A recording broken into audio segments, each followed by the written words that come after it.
akwai tun dai ka daure ka kafa a yi wallahi kun ne suke jira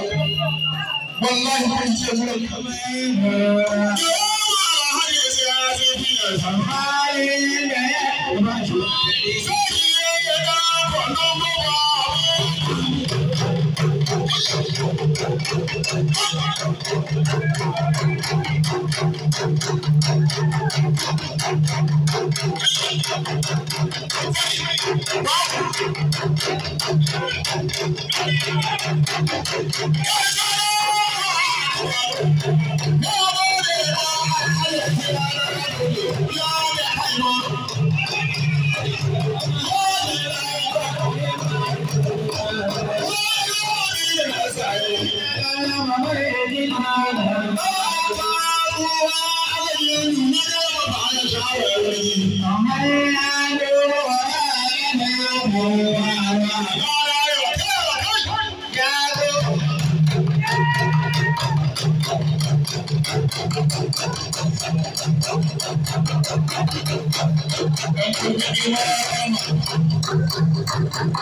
da nesa zaburo kai kallo wallahi ba abu ne tafiya wallahi tun da kace baka taba hawan zana ba baka taba yin da wani kamar shi ba ya ni da dare matashi je wani baka taba amma yau za mu in ka bari wallahi yau za mu gani in ka kai wurin sai mu tura ka gaba. Kuma daɗi na da ɗan mosha da an bashi da amani. Da ka ci wannan jarabawai sai mu kai ka gaba ba hago mai tafiya ka dage ka ci wannan jarabawa. Kuke ma kura uban nan kai haka ake yi kura uban nan kai haka ake yi ba shi wannan aiki. Da kuma mutum hagan jami'in bai kuma jara hannu kuma Allah kara nuna na ɗan kallon da ya kuri da wannan gaban mutum ta kuma zami yi da mutum da zami da ba har mutum da sai na garkuwar dutse garkuwar dutse gyara hannunka mana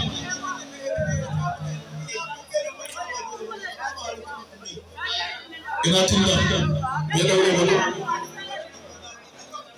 haka ake yi da kubanka wajen wuri da kubanka haka ake yi da kubanka kai wallahi haka ake yi wallahi kuntun ba kura kubanka kai ka kusanci ne jarabawa wallahi ka kusanci ne jarabawa da nesa ya wuri kai kallon ba da wuta ba haɓe mai tafiya bahago wuta bahago alwari bahago da tafiya alwari kalma sun kulle wace don wani gaba gefe kano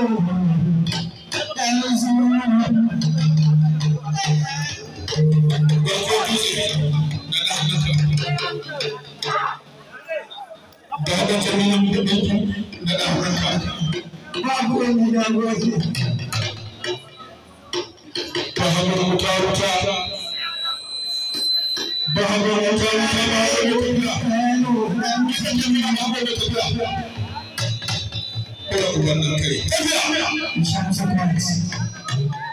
ba shi ban na aiki ba shi ka ban na aikin yaro wuta ya shi ba shi ba shi a wajen ne kisa ne ko ba kisa ba ne to ba kisa ba ne yanzu ya fara wasa ya ce ba kisa ba ne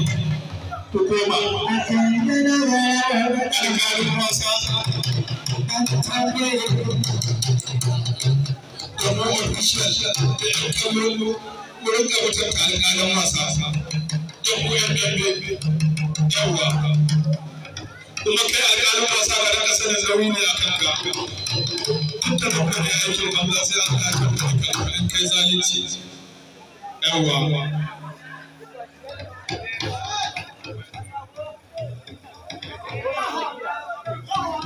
haka ake yi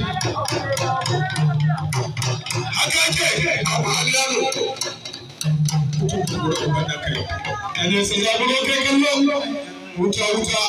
kayan ɗaya kayan biyu ka kacira ko jira ka haɗa ma da ba sa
ƙungiyar tambana godiya ba ubangiji kai ba haka jamilin gobe da za mu shekara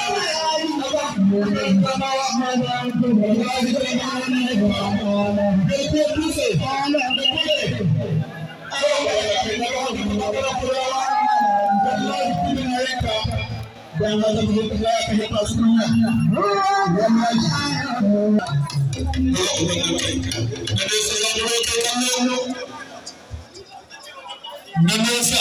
zaɓiro ka kallo wallahi shashi ga ɗan nan tsakanin Muhammad Jamilu Banki da garkuwar dutse da Muhammad Jamilu Banki garkuwar dutse ko ta mafura wajen nan kai ita kuma ta kawo da mai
Thank